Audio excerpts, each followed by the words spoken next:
Phone on silent. I think we already went over this. You know what? I was already recording, and then if we're recording now, man, what's going on? John Boy, What's happening? you're looking at it, Yeah, hanging in there. hanging in there. Nice. What you been up to? Well, We were this just talking. this week We were recording for a second, and then I pressed record because I forgot that we were recording, and then and so we had to restart this. So what's happening? We had to miss it. Ran a little excavator for my old man this week.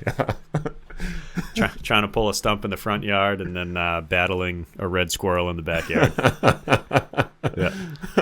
So what happened there? Well, I got a picture, a Snapchat of you, and there was a hole in the side of the foundation. Yeah, so I don't know if this squirrel like just lifts more than we do or what, or I think it's just like 2 years of pine cones, and it's just like an addition onto the house, and it's still old enough, and the guy did like really crappy work apparently, and so it's like caving in, but also this squirrel is like piling in thousands of cones into this area like to make up for the winter, and he's eating away at all the insulation under there. Dude, so your dad must be pissed. oh yeah, he's been trying to kill this thing for like 2 months, I think, and he can't do it. Just like new traps, like he was starting with like have a hard Have you traps. seen Caddyshack before, the movie Caddyshack? I know what you're talking Bill about. Murray, but that's like, what your yeah, dad yeah. is right now. Yeah, exactly. To kill the squirrel, like I must think like the squirrel. And Yeah, exactly. But he's like reworking traps and everything, and this squirrel's apparently like the smartest one he's ever dealt with because he's eating all the bait and the traps aren't set off, and he's like, that's great. yeah, he's catching other stuff, but not like the squirrel. So so here we go. We dug like, I don't know. There was a couple. It was a good 5-6 feet deep That looked trench freaking around the corner of the house, and he pulled out, I don't know, I'm not exaggerating, 2,000 pine cones from under there. And then Wow. and then he's like, all right, we're gonna bury these so that he can't get these back. So, how deep was the friggin' hole you dug to bury those? Well, we overdug on the beginning, Yeah. which helped for room to work underneath there Yeah. anyways. So by the time he was done pulling out all the cones, and it was like probably, Dude, what the hell is he doing now? Making a fortress with the friggin' pine cones? I mean, think about a squirrel. All he does all day is get ready for winter. Yeah. So like, True. I don't know how many trips. Plans his demise against Pete. Yeah, I mean, thousands of pine cones underneath this place. So I mean, he doesn't keep count. He's just stocking more cones under there. Yeah, what a mess, what a nightmare. But you know, my dad had the last laugh. I guess we buried his winter stash. So The squirrel's still alive. yeah, as far as I know. I mean, he's not caught. Oh, God. Yeah, if my dad ever gets a silencer, I think he's just gonna stake that thing out. right. Oh my God. That'd be funny. So what do we got over here today to drink? We got what? So my brother just got home from deployment. Congrats. Well, cheers to him. Yeah, Paul. well, cheers to him, and down We'll have to visiting get him on him. the show and talk. Oh, maybe. Talk about his experiences if he wants. Yeah, absolutely. I think he'd like that. It's probably different. We can do a COVID deployment. COVID speech. deployment Air Force speech. Yeah. So I picked up a new beer down in Exeter with him from 10 Ben's Beer, and it's Northern Heights, double IPA, New England style. Where's it out of? Is it out of New Hampshire? I or- want to say I thought Merrimack, but that might be a different Merrimack, one. New Hampshire. No, No. geez, not even. Well, it's bottled out of Clifton Park, New York, but either way, here we go. Yeah. Cheers to Paul for coming back safely. Cheers. How long was he over? I whacked my mic. 6 months. Okay, that's right. Yeah. Yeah. Nice. Yeah, he left like right at the beginning of, I want to say, like the lockdown, like the the 21 days to Yeah, that's stop right. the curve or whatever it was called. Yeah. So I remember when he left. We were talking about that. It was right near the right around the same time as there was an attack over there. Right, he just got there after the attack from Iran, wasn't it? Yep. Okay, you got that's it. right. You got it. Yeah. So right after they killed the, oh God, I can't think of his name right now. I know who you're talking about. Yeah, we all do. I can't think of his name. But Sure. after they killed him and they yeah, and then they did like replied. a retaliatory rocket attack. Yeah, and then he was there like the next day. Well, that's good for him for coming home safely. It's pretty good beer. I like it so far. Haven't had this one before. Yeah, it's a real good one. Double IPA. I didn't wait for you to try it. I drank one, I want to say, on Mount Jefferson. Oh, nice. Yeah. How was that hike over this past weekend, right? No, this past weekend I did Mount Adams to Mount Madison. Okay. And that was a long one. It was 10.5 miles, but the Mount Washington to Mount Jefferson hike was 12 something. So what's the presidentials? I always thought it was roughly that. Yeah, I mean, it starts at Madison. That's the closest one to us, like right now. For all you who don't know exactly where we're living in our geography, it's like the northernmost one. Yeah. And then it goes like from Canada, like all the way down to Mount Pierce. There's a bunch of lower ones, but the main ones would be like the Whites, you know what I mean? Like Madison to what's the one on the other side of Washington? I want to say it's Eisenhower. Dude, you know better than I do. So. Yeah, I know. I want to say it's Eisenhower. That peak on the other side, and those are like the main ones, and then it goes less known and all the way down. Oh, that's cool. How long does it take you? The whole traverse is like 20 miles. Okay, that's what I thought. From Madison down into Crawford Notch. Okay, you're gonna basically have two cars or whatever. Have somebody pick you up at the end and bring you back. Yeah, I would. I'm not walking back. Yeah, that's for sure. Yeah. Well, that's good though. Looked like you had some good pictures and whatnot from up there. So yeah, absolutely. I mean, even the last couple I've done, because I've been doing multiple mountains and going down different trails, I've had to have a ride on the other end. Because I mean, up Washington from Pinkham Notch, and then I came down by Bowman. So yeah, kind of a difference. And then you did Huntington's Ravine, didn't you? Yeah, a couple days before that, maybe a week or so. Yep. That smoked my legs. Last time I did it. I love Huntington Ravine. And it's such a good view. I would hike that a couple times a week. Yeah. No problem. I don't want to go down it. Yeah. See, I always have for me, it's always been harder going up than down. I'd rather go up any day. When I start going down, I get cranky. Why is that? I don't know. I just don't like going down. There? I just don't like going down. It's definitely rougher on the knees, and maybe I'm just getting old and showing my age. Yeah, boy. But Huntington's just technical to go up. Yeah. I don't really want to go down that. Yeah. There's definitely better ways to go down where, yeah, it's maybe a little bit harder because I can go faster, but it's just probably less chance of slipping and falling down. Yeah, that's true. 100-foot rock slide. No, I think they just had a death up there a couple days ago at a waterfall. Up in the White Mountain area. I don't remember exactly. There was a waterfall, and that's all I knew. But I know the guy fell like 70 feet.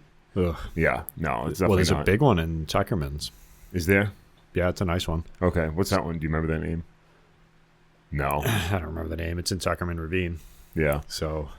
Yeah, no, I know they just had a guy that falls like I said 70 feet, and then and he unfortunately died. But yeah, that's always, even hiking Huntington's and whatnot, it's freaking scary out there, dude. Yeah. You look at it going up, like, how the hell am I going to make that? And obviously you zigzag on the way up. And you're you zigzag it, and it's not like terrible, but there's definitely spots where it's like, if I was a little shorter, my leg's not going to be able to reach up there. You know what I mean? And like, you got to physically just pull yourself up. Yeah, I mean, exactly. It's technical, It's not full on rock climbing, but it's enjoyable in the sense like you feel accomplished when you're up. Yeah, yeah. So a couple of days ago, or actually maybe a couple episodes ago now, we put out that we would be open if you guys wanted to send us questions or comments or whatnot. So we've had a few come in, and we're going to spend some time just going over whatever questions we have and get some other topics to talk to Phil about. So first question came to us, and I'm not going to give out this guy's name. I'm just going to call him Ryan. But Ryan asked us, as someone who is thinking about both law enforcement and the military at an older age, he wished he could have heard more of a military experience. And basically he was looking at, or asking about how going into the military, into law enforcement at an older age and what to expect. And so I gave him some feedback, but Phil, I just wanted to get your opinion on that. I think you've got the best feedback for going in the military at an older age, because I'm that standard right out of high school. Dude, I was the old man. I turned 30. You're the old man. Yeah. But even your experiences, your opinion. Yeah. So I mean, I what did you say? 27 years old, 28. Yeah. The problem is at that, and it's not a problem because you're mature.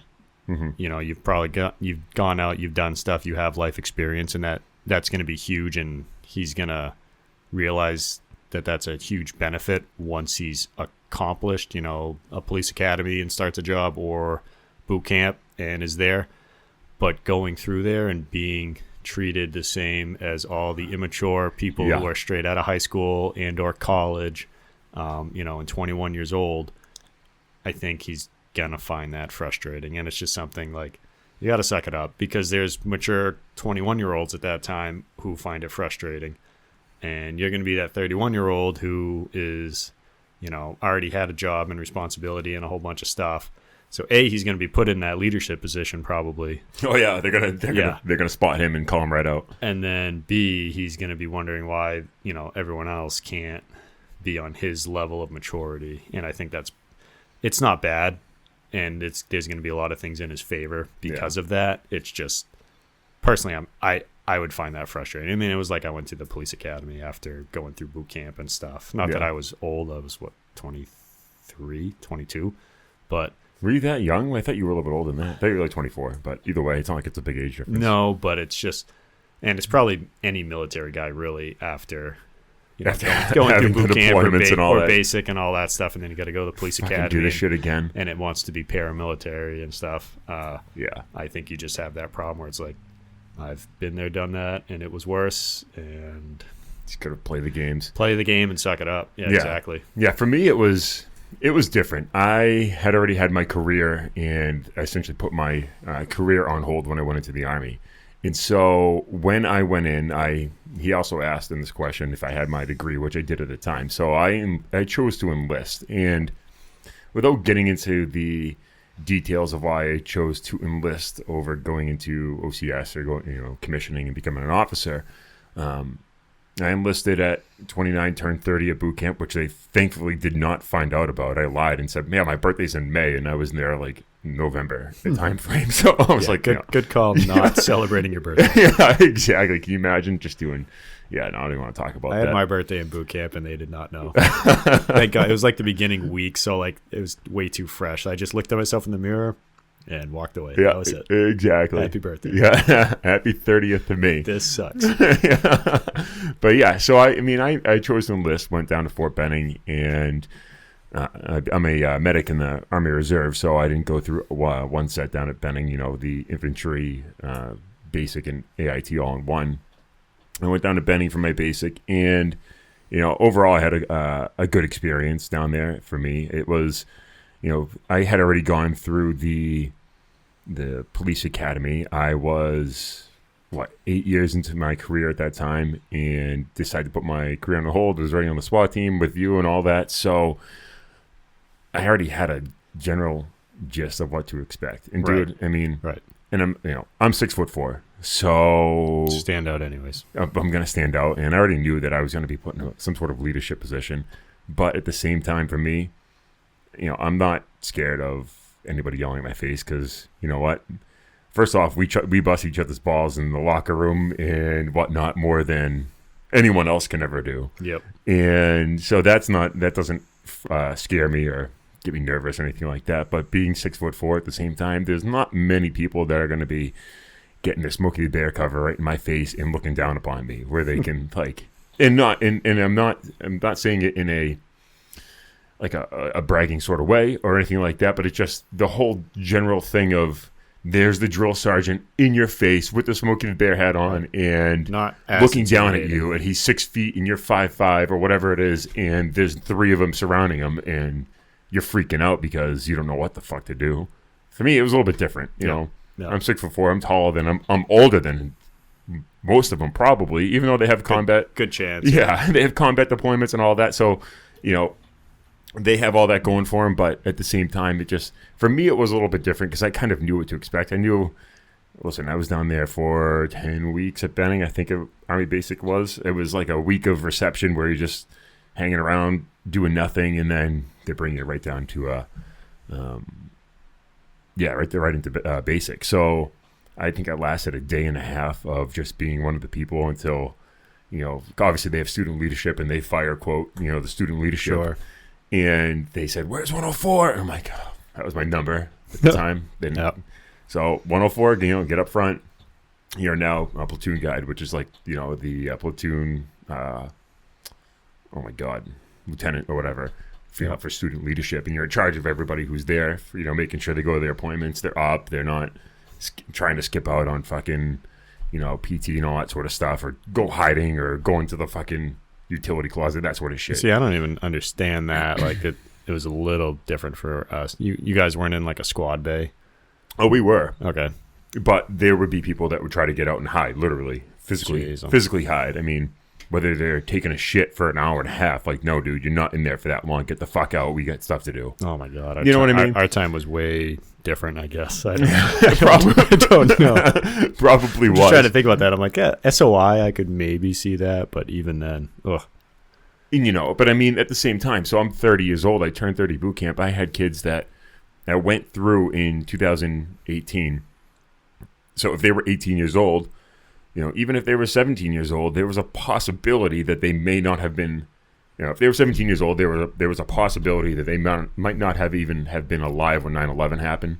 But 18, if they were just out of high school, dude, they were months old, if not a year old when that happened. So for me, that was kind of still a reason as to why I went in the Army, and and what I do. So for them, I think it's just you always had that itch, and you got to get serve the country. It done. You got to get it done. Being a part of something that's bigger than you and better than you and all that sort of stuff. And so I still had that itch. I wanted to get it done. And these kids, talk to some of them. Why are you enlisting? And it's like, if you're bitching about being here, number one, the time's going to go by so much slower for you. Mm-hmm. You're going to dread every single second of it. You're not going to make friends. Dude, there was guys there that would cry because of the stress that they were under. Like, it's whatever. Hey, if you're on, is it true you can pull out a card and like have a timeout? No. So let's clear that air right off the bat. No, I was just curious. No. So from what I understand, it's never been like, hey, raise my yellow card or whatever. I think it was pink card or whatever it was called at the time. From what I was told, they handed out years ago of like, here's what to do if you think you're like, if you're being stressed out for whatever reason, if you're under too much stress, if you got, the accumulation of being here with stuff going on at home, all this, that, and the other thing, here's a list of what you can do. And it was on that color pink piece of paper. So if it was, I think it was like a yellow card that they said that, the old rumor was that you could pull out a yellow card and say you're under too much stress. And no, it was just on a yellow piece of paper that they handed out saying, like, here's what you can do. Okay. Like, you can go talk to the chaplain. You can just, separate yourself from, like, if from the person that's pissing you off, if it's not the drill sergeant or whatever it is, and go from there. But, yeah, so that's not a real thing. Not a real thing. At least down at Benning it wasn't, so. Curious. No, I don't know if I ever asked you about that. No, I don't. I have never seen that. I haven't heard anybody that has seen that, and that's what I've heard and been told that. Yeah, well, I mean, I'm not surprised. It's a rumor that we hear. You know, in the Marines, like in the Army, yeah, they're basic. Yeah, they just get a card, and if they're having a bad day, they can just go take a break and get a Gatorade. Like the soccer referee that pulls out the card, being stressed. Yeah, exactly. Penalty. But no, so it would. Getting back to his question, what to expect. For me, it was harder dealing with the 18-year-olds or 17-year-olds that weren't being there for the, I don't want to say the 9/11 payback experience or whatever it was, but, that wanted the new Charger and enlisted for the complete and wrong reasons. And I don't say wrong reasons. They obviously only had they all have their reasons for enlisting, whether it's getting out and getting away from the area in which they grew up. They may have come from shitty circumstances at home, and I know for a fact some guys did. And that's why they went to the military, which is awesome. I support that. But at the same time, there were kids there like, yeah, I'm just doing this to get a new car. I'm like, well, what? Yeah, just to do it to get a new car, like, because you got a bonus. Wrong. I agree with that. But, like, I also think it's fine, though, like, maybe they're having a hard time finding a good job, and it's like, well, the Army's going to be a good job for X amount of years or however long I need it. I don't think there's anything wrong with that. No, exactly. It is a good job. It's a good, stable job. Career. And as long as you're there doing your part, the Army's going to take care of you. Yeah, exactly. So, just dealing with the younger crowd, being at 30 years old, already having my career stabilized at the time, so that was the hardest thing for me, and just different experiences for everybody. I mean, I was worried, had relationship issues at the time. I had the bills had to make sure we're getting paid. We didn't have a house, but I had an apartment, and so it was just dealing with all of that while being there, not being able to communicate with people, and we had our phones twice. I think it was like the first like 30 minutes you were there, where you read from that sheet of paper. For us, you call on your cell phone, read from that sheet of paper. This is all I can say. I got to go. I'll talk to you when I graduate. I've heard from other people at, Fort Sill, Relax in Jackson, where they said that, they had their phones every Sunday for like 10 or 15 minutes. So everywhere is different. We were told not even to bring them the maps. Yeah. Well, I mean, that was what? 2008? 2009. So, I mean, cell phones were obviously a thing, and they were getting more and more throughout. But I don't think so when you went in, obviously, acceptable. cell phones were a lot more. Yeah. Because I don't even think the first iPhone was out yet when I enlisted. Dude, you're old. I am old. But, I never even got a phone call. Yeah. No, well, you mean you didn't call when you first got there? We called when we first got there, and you used their pay. It looks like a payphone. They're all along the wall, and you have to read off the list. You have to scream into the phone, reading off the list while someone's screaming at you. And that's it. That's all you can do. Yeah. And I got promised a phone call because I did something good. I don't remember what it was. Like, oh yeah, you're gonna get a phone call or something, and that never happened. Yeah, we got promised movie night. We got promised we'd watch. It was either Black Hawk Down, Band of Brothers, or Saving Private Ryan. I can't remember which one.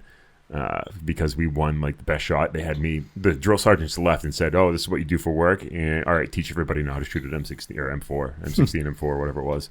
And so that's what I did on our downtime. I had everyone dry firing for fucking hours every single day in quiet. But yeah. So it was. They promised us the movie night when we won, but obviously never got it. No, you never get the promises that they tell you. Yeah, so it's different when you go through, at least for the military side of things. It's once you get out of training, even when you get into AIT, obviously things start relaxing. That's when you're going through your advanced individual training and learning more about your specific job. So things start relaxing and be easier for you. You get your phones and all that sort of stuff. So, it's just the advice that I would have for this person or other people that are looking to enlist into the military at older age is just realize, number one, it's a game. Mm-hmm. Play the game. You'll get through it. They can't kill you. Well, they can kill you, but they're not going to do it on purpose. Yeah, they're not trying. Exactly. And number two, to make sure your shit is squared away at home. Your head is clear. You get there. That way, just clear mind. Accomplish the task at that specific time of what you're told to do. And everything is a task. You get up, you have PT, and you got to make it to breakfast. As soon as you make it to have your breakfast, you got to make it to lunch. You do your shit in between, and then as soon as you're done your lunch, you do your shit and make it to dinner. You got to block. You got to block your time like that because, we didn't have watches until the last week or two. I think we had watches. That was the only clocks we had was watches. So. Yeah, no, I never knew what time it was beyond breakfast, lunch, and dinner. That was it. Okay. So, there was a clock on, in the squad bay up over the quarterdeck. But, you got to block away that time. And you got to think, guy next to you's doing it. Yeah. You can do it. That's exactly. I looked at the people who were in my, platoon and boot camp, and it's I know if these guys can make it, then I can make it. And that's absolutely true. Yeah. And I hope everyone thinks like that, really, because that's what it should be. Yeah. Yeah, exactly. So that for being the military side of it. The law enforcement side of it, for the state of New Hampshire, you have now, I think I know for a fact it's a 16-week and probably will be a 20-week academy coming up in the near future. It is residential. And when I went back in 2010, it was you had your phone for 10 minutes every Tuesday night and Thursday night. And then, get to call home and make sure everything was going all set. And then you leave Friday and come back for 5:30, 6 o'clock, whatever it was for Monday morning. The biggest thing to remember in my point of view, or from my opinion, being a cop or starting your career at an older age is you have that life experience as well. And when you're dealing with people on the side of the road, most people are just trying to make it through the day. Now, obviously, I'm not that sort of police officer that writes everybody I pull over a ticket if I pull them over. If I'm that sort of guy that if I see a ladder truck on the back of a pickup that I pulled over and it's 6 o'clock in the morning, guy's going to work and he's doing 15 over and he's only going to make $100 that day because he's going to work. Am I going to write him a $150, $200 speeding ticket for that day where he's going to come out in a loss? No, that's not me. So I try to use that when I'm working. That's how I talk to people. It's like, hey, you just got to get through this incident as well. Stuff happens and you move forward. But I don't know. I guess, as the academy, it's pretty simple.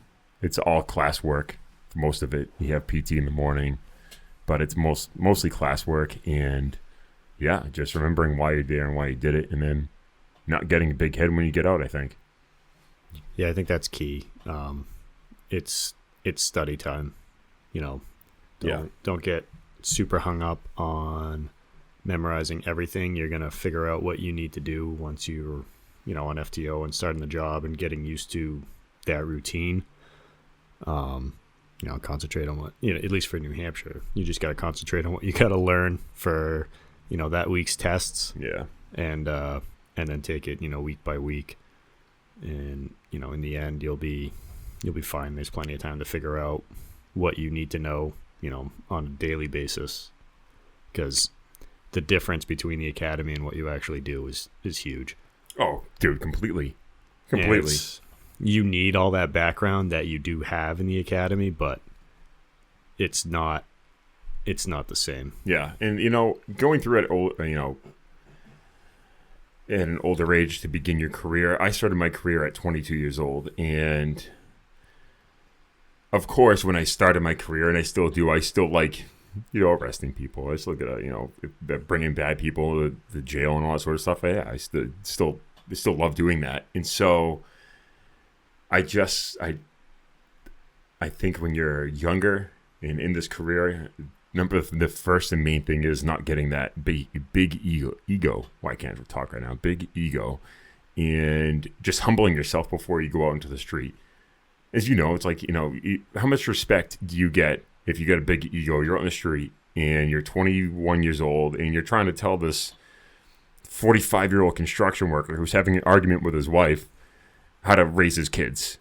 And it's a hard thing, and sometimes you have to swallow that pride pill. And because he's gonna go right up and down you and be like, "You don't even have kids. Don't try and tell me what to do." Yeah, exactly. And it's like, you're probably right. You've been raising kids a lot longer than I have. Yeah, exactly. So it's you just have to have that humility when you go into a situation where it's like, yeah, you know what?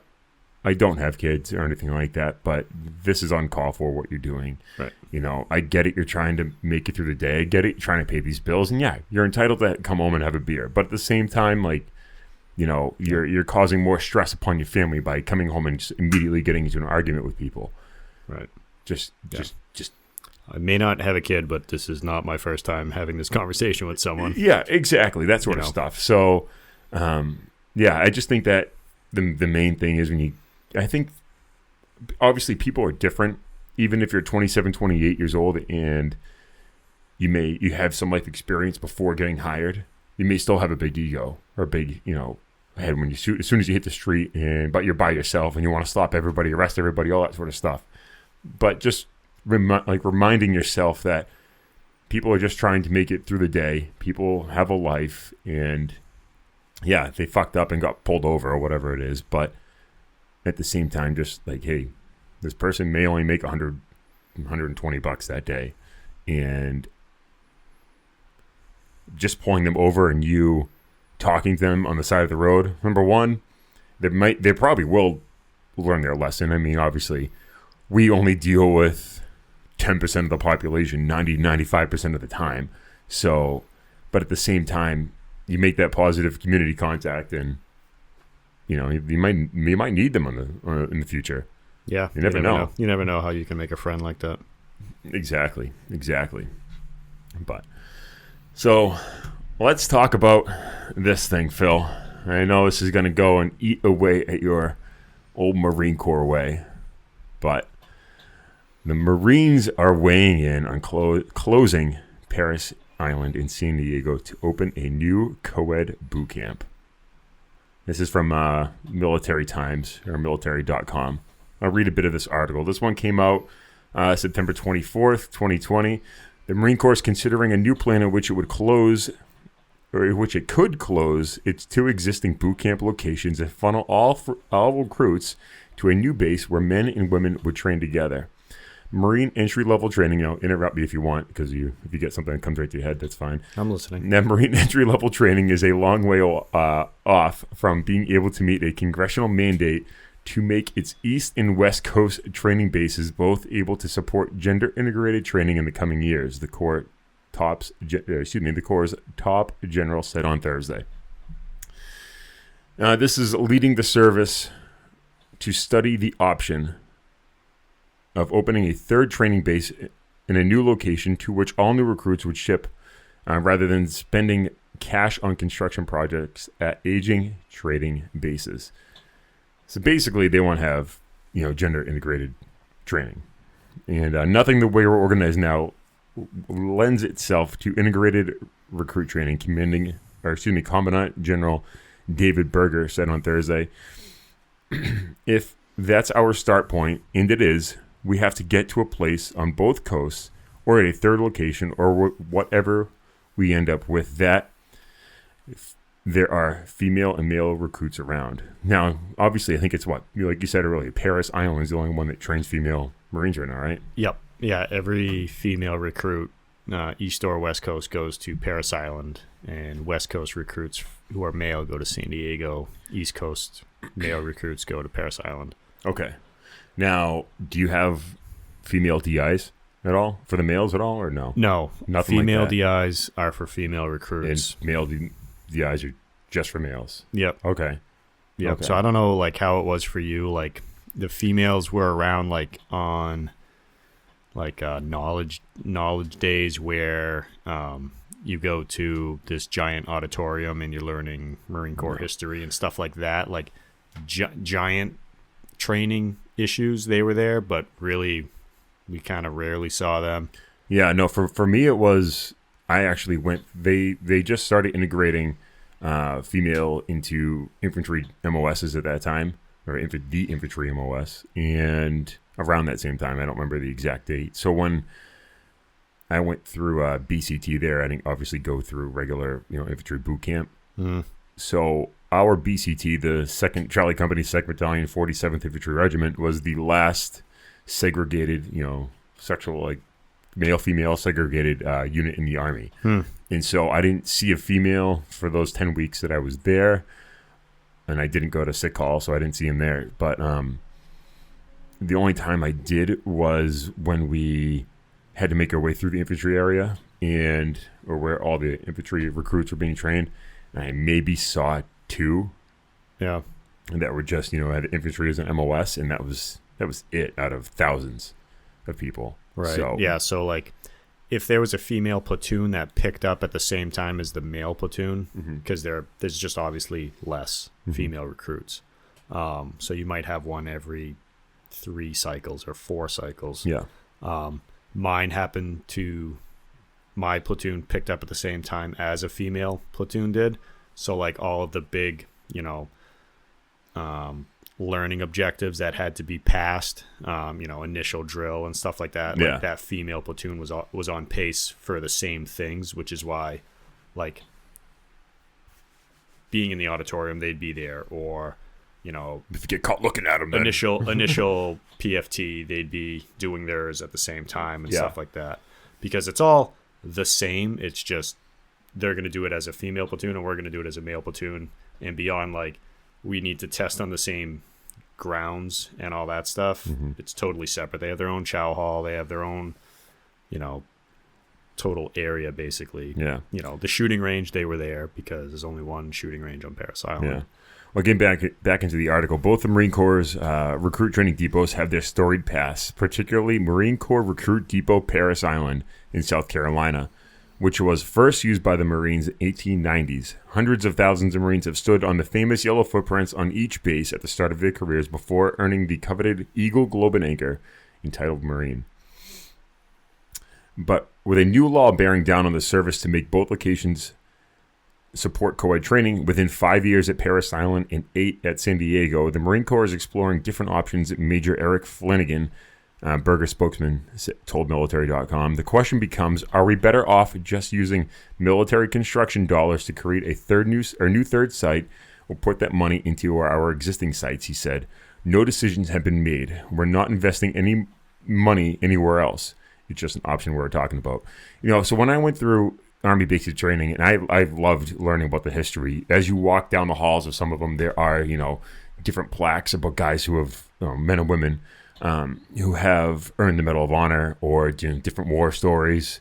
You're learning about Audie Murphy and stuff like that. So it's kind of, and plus it's where I went, so I still have that those memories there. But right. Dude, you talk to Marines, the way that tradition gets taught in the Marine Corps to the Army. I don't know what it is, but it's so ingrained. It's just ridiculous. I like it though. Yeah, no, it's awesome, and it creates that esprit de corps. Yeah, you need that, and it's just part of your reprogramming to be a Marine. But you have to go back and learn the whole tradition, from the Barbary Wars. Yeah, in 1806. 5. Yeah. And which is obviously the shores of Tripoli, to Bella Wood and everything else. And yeah, exactly what you said. There's places on base that are named after famous, and rightly people so, giving their lives to this country, heroic Marines. And sure, you can make a new base and you can have a new parade deck and call it Petros Parade Deck, but it's not the same one. Yeah, it's not the one that I drilled on, and that's going to be what everyone says who went to Parris Island and not to some new base, next to Space Force's new base. I mean, I don't know, and they're going to be like, well, that's not the same parade deck I went on. Back in the day when it was hard. You're still a boot, and it doesn't matter. And I went through Parris Island. Yeah, exactly. No, exactly. I mean, but let's face it. What do they have to do to make this integrated and get this to actually work? Build separate bathrooms, and all you need to do is you can even use the bathrooms that are still there. Yeah, there's less toilets and more urinals, but at the same time, you can just put a female placard on the bathroom door, and there you go. Maybe build a separate barracks. That's all you really need to do. Yeah, I guess it depends on how integrated they're going to be. Are you going to have the female recruits sleeping in the same squad base as the male recruits? I mean, is that the end goal?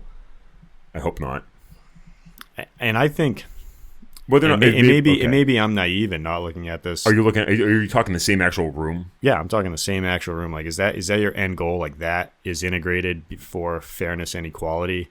I see the fairness and equality thing, but I don't think that these people who are making this understand that is probably wrong for the training environment. Yeah.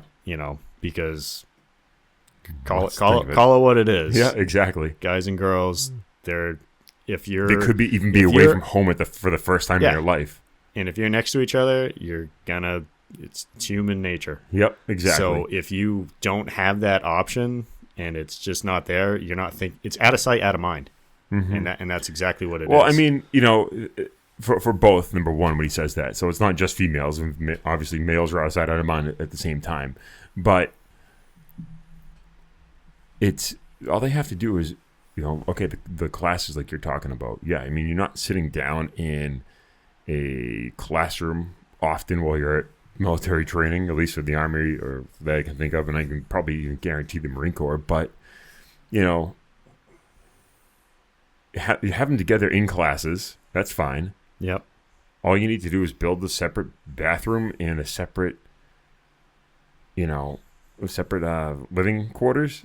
That's all you got to do. Think about it. I think it's easier to rebuild stuff on Parris Island to meet your deadline goals than to just build some whole new base. Dude, think about the millions of dollars it's going to take to do that. Yeah. And if you get rid of Parris Island, geez, the friggin' Marine Corps is going to have a mutiny on their hands. Yeah, it's not going to be good. No. I mean... Have you been to San Diego? I've never been to San Diego, to Pendleton. I've been to 29 Palms and stuff, but that's it. Is that where it is, Camp Pendleton? MCRD San Diego? Yeah, it's right next to it. Okay. I think they do some of their training on Camp Pendleton. But yeah, MCRD is... San Diego is technically not on Pendleton, I don't think. Yeah. I know it's right next to the airport because you hear stories from the guys over there, and they're like, "Yeah, just watched planes go over all day. Wanted to be on a plane, getting the hell out of here." Oh yeah. No, I know. My opinion is, if they can, update the barracks, update the living quarters, all that sort of stuff at Parris Island, at MCRD San Diego, then do that. Keep the tradition there. Obviously, females are, still going into the Marine Corps with a proud tradition and heritage that they have overcome in right. throughout the history of the Marine Corps. Right, that's the thing. I mean, there's female tradition there as well. Exactly. On Parris Island. It's not just males and all that. Oprah Mae Johnson, she went to Parris Island. Yeah. So keep all that alive, and do what you need to do to update Parris Island. But I wouldn't do a whole, it's the word I'm looking for. It's not cosmic. I wouldn't do a whole seismic shift. I hope that's getting rid of both, getting rid of both and building a new one central somewhere. No, I think that's probably the wrong step. If you want to take out the redundancy, because I read that in that article. Yeah, I get that. There's San Diego, there's Parris Island.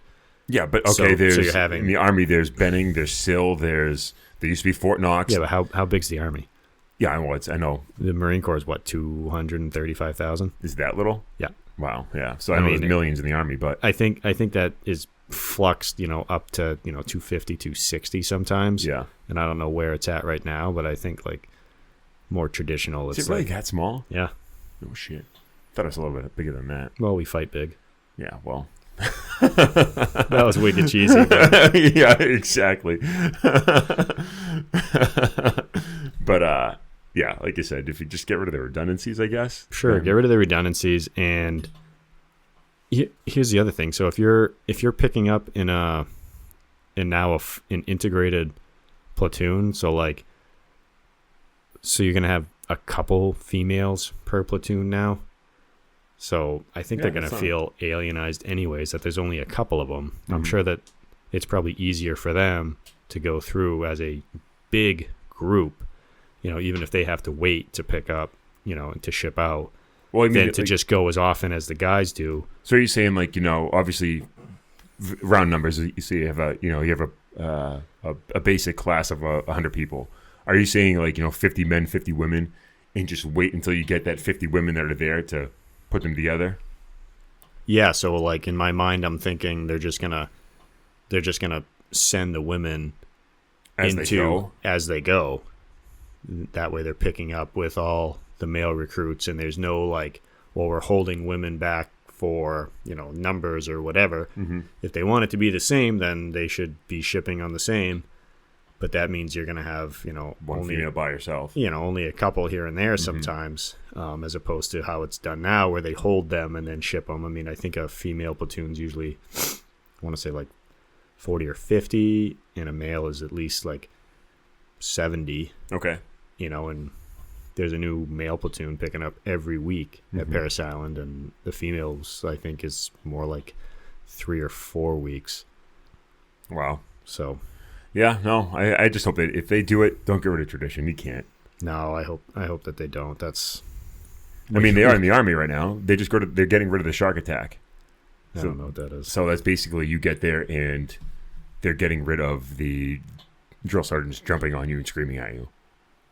I can look it up real quick, but it's getting, how you get there and they're yelling at you? So we call it the shark attack. Okay.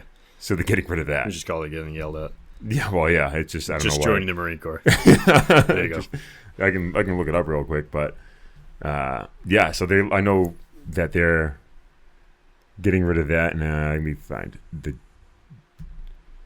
draft era shark attacks. This is also from ArmyTimes.com. draft era shark attacks on Army infantry recruits are over.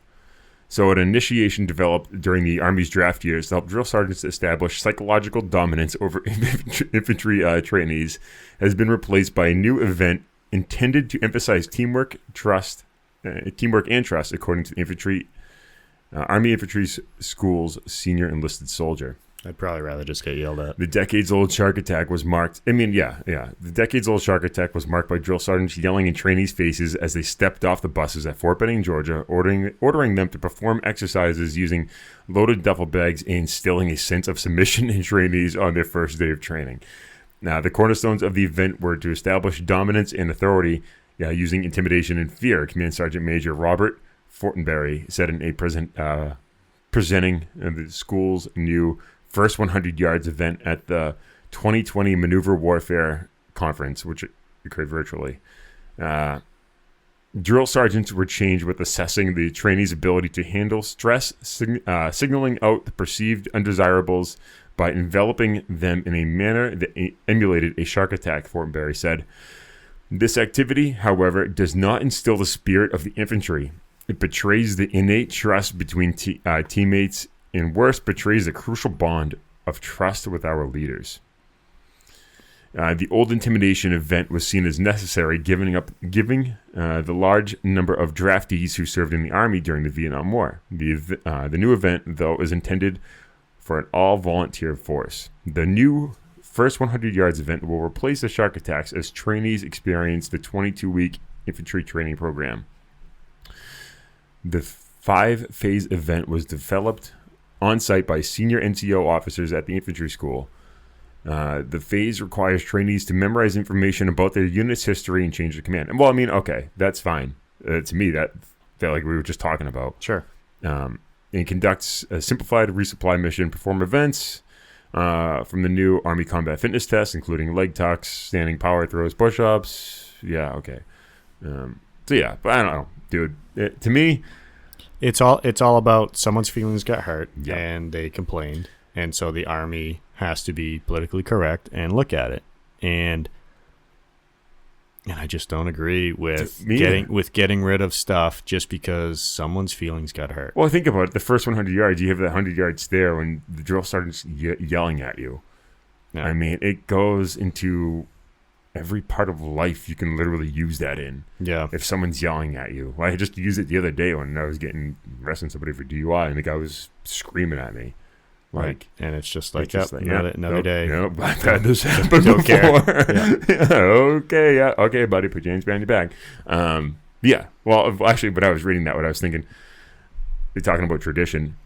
If you were the Sergeant Major of the Marine Corps, what's he called? We have Sergeant Major of the Major of the Marine Corps. Sergeant Major of the Marine Corps. If you were him and they got rid of Paris Island on your watch, dude, can you imagine? You know, it's like the commandant who got rid of rolled sleeves. And I didn't agree with that. Yeah. No. To not roll your sleeves in the summertime. Yeah. I mean, that's a tradition. And I guess it's because I appreciated it, like a nice set of tight rolled sleeves. Like I couldn't stand when people. Dude, you still do, okay? Look sloppy. I know. I've seen the staples in your uniform shirt before. Yeah, right. Hey, you gotta make it look good. Gotta make it look good. But don't need them over there now. But yeah, I would think that as much as people in the leadership positions, you know, now they have to be politically correct and they have to. I mean, you get into those big leadership roles, Sergeant Major of the Marine Corps, Sergeant Major of the Army, and even, you know, Sergeant Major of 2nd Marine Division, whatever you want to call it. I mean, those are political, you know, spots. Yeah. Just as much as, you know, just moving up in the ranks. And I think that I would like to think that they have like a little twinge in the back of their mind, like, I can't believe that we're going forward with this, you know. But at the same time, I think it's almost just like they realize that they have to adapt to keep going. I get that. You can adapt by building new bathrooms and whatnot. But at the same time, if that happened on your watch, and I right now, me right now personally, I'd there's no way. You know what I mean? But like, well, yeah, there's no way that they're getting rid of Paris Island or San Diego to getting rid of all that tradition and history and all that sort of stuff. But I think the problem is they're like, okay, I'll resign and protest. No one's going to give a shit. Yeah, exactly. No one's going to give a shit. They're like, oh, well, Sergeant Major Pelletier resigned, Yeah. On to the next one who won't care as much. Yeah, exactly. That's all it's going to be. Yeah. Getting rid of the shark attack. I mean, you use that the bond that it strengthens. Yeah, because you're not going to get yelled at in the middle of combat. Yeah. I'm going to yell at you because you can't hear me anyways. Sure. You know what I mean? And I can't hear you now. I know, It's right? a good thing we got headphones. Dude, my ears are gonna my hearing after this is gonna be blowing out again. Yeah. But yeah, but it's just number one, like you said, it's a part of tradition, but it actually builds. Like I think it helps the person out psychologically, not the one who's getting yelled at. Yeah, okay. Yeah. Here's the thing: you can't take all the yelling out of any of the training. It's never gonna happen. You need it. It's always gonna be there. Just even if they're not supposed to, even if it's out of frustration and they slip, they're gonna yell at you. And so if you're trying to get them out of an environment with having stress from being caused by being yelled at, you're setting them up to fail, because at that one point when they're finally yelled at and they need to really put their foot in gear and go, because maybe I don't want to, it's training. I would like to think, life's not on the line, but if it gets to that point and this person is just not there mentally because they can't ramp up that stress in their own mind to be able to deal with it, you're setting them up to fail. Well, I mean, what are the times at training where you want to quit the most and give up? The first 10, 15 minutes, probably. And maybe, stretch that out. Let's call it the first hour, during that shark attack, during that first day. And then it gets... Did you ship in the morning? Or because we got there at night. I flew down from Maine to Georgia, got there at 10 p.m. to... I can't remember what's the name of the... Hartsfield Jackson, is that the big Atlanta airport? I can't remember the name of it. Don't ask me. Yeah, but got down the there. Marine Corps sets you up. Everyone gets off the bus and on the yellow footprints in the dark, 10, 11 p.m. at night, and you're up that whole night. No, so for me it was, they have reception before, which is that's when you go get your medical and all that shit done. So you get there. I flew into the airport down in Atlanta at 10, went down to the USO, and then there was people flying in from across the country that were going there. And so you took a bus, and I think you arrived to Benning at midnight. And that's when they're yelling at you, but dude, it's two drill sergeants, because there's 17 recruits coming in, just to take them all in, because they get them all the time, and go from there. And yeah, so we had those guys take us from the airport, put us on the bus, and then we get close to Paris Island, everyone has to put their head between their knees because you can't look. And no, we didn't have anything to do. Oh yeah, no, it's a total mind game, and then, total mind fuck. No, but it's he gets on the bus, he talks to you, this big rousing speech, and then he starts yelling at you, and everyone's on the footprints, and it's game on. No, so I would have almost rather have had that, because then it would have been 1 week shorter for me. But yeah, it was. Yeah, they just integrate that kind of stuff. It's in there. You don't sleep during reception whatsoever. I mean, you maybe get an hour or two every night. It's just because I don't know why they fucking set it up like that, but they do. The first week you're on, probably the first 5 days, I think you're on Paris Island. You're not with your actual drill instructors. You're with a holding instructor. But you're going through basic quote. You're technically have already started, but he's just basically acclimating you to this is what you're going to expect, and then pickup day. I want to say it's called pickup day is when you meet your actual drill instructors, and then after that whole day is basically dumping your stuff out and picking it up, and dumping your stuff out and picking it up, and dumping your stuff out and picking it up, and it's just over and over. Get in a squat position and put the bag above your head. Yeah, it's a nightmare day as they're, like you said, establishing dominance over the recruits. That's not a bad thing. I mean, so that first week you want to quit in different times. you probably through it that week. You're like, this isn't that bad. No, this fucking sucks, and I want to quit and go home. Mm-hmm. But during that, you take that and you can use it in life when you want to quit, but you shouldn't, and you have to keep pushing forward. Right. You have to learn those mind over matter things. Exactly. I've been through something that sucked before. Yeah. So this sucks now. Exactly. But I know I can do it. All I got to do is just put it out of my head as much as I can and grit my teeth and go. Yeah. Yeah. But all right, I think that's good enough for today. What are we rolling at right now? I think it's 55 minutes. That's pretty good. That's a solid day. Yeah. So what you got coming up? Anything good, Phil? Not too much good. Bird season just started. Yeah. Rabbit season. So gonna get out there. Get out there. Went out this morning. You gonna take me deer hunting this year? I don't even know what to do, dude. I want to go. I haven't got my first buck yet. So do you even have like a scoped rifle beyond a sniper rifle? Yeah, just I mean, you just take the sniper rifle. Yeah, sure. It's the right caliber. It's just not the right round. Yeah, I know. Piss right through it, probably. Yeah. But no. The person to take you is Pistol Pete. Pistol Pete, huh? Yeah. You think so? I'll get him. He taught me everything I know. Yeah. Mostly him and Jake. Yeah. Yeah. No, I'll have to get him on board to take me out. But yeah, that's been about it. You could put the boat away. Yeah, so went out for a ride on it last weekend. With moms? Yeah, and I jumped in the water. It was cold. Where'd you guys go? Long Lake. Okay. And just cruised all around it, took just another couple nice hours on the boat. Yeah. It was hot. It was nice. Yeah. But the water is, obviously cold. I didn't want to spend any time. It's Indian summer almost right now. Yeah, I mean, it's always nice this time of year. I was surprised it got so cold, and I think that's what everyone was freaking out about. It got usually the temperature changes and it gets cold, but it doesn't get that cold like it was, a week ago. Dude, it was like it went from 80 to middle of the day to 32 at night. Oh yeah, yeah, exactly. 28, I saw one. But I think I was looking at some stuff last year, some of the hiking I was doing, and it was this temperature last year this time. It's just I think it just freaked everyone out how cold it got so fast. Well, everyone's not looking forward to winter right now. No, you know what I mean. Nothing had.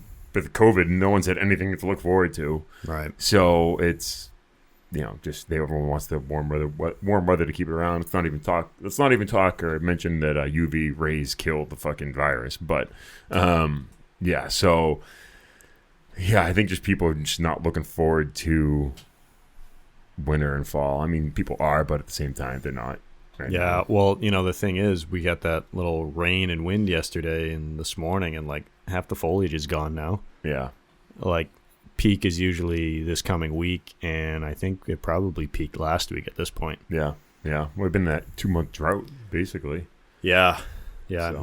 Not been good for the leaves. Not at all. So yeah, we hopefully getting into a few sponsors as well, in the talks with a few different companies. So you may be hearing a few ads at the end of the show. I call them ads, but it's basically just Phil and I going to be just sponsoring a few places and go from there. But if you guys like the show, you can check us out on iTunes, Spotify, Google Play.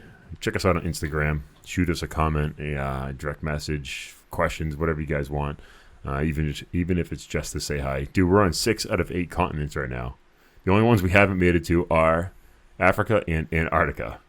So we've been over 15 countries. Aren't there only 7 continents? There's 8. I don't want to sound like an idiot. I looked it up last night when you did? Yeah. Why do I think 7?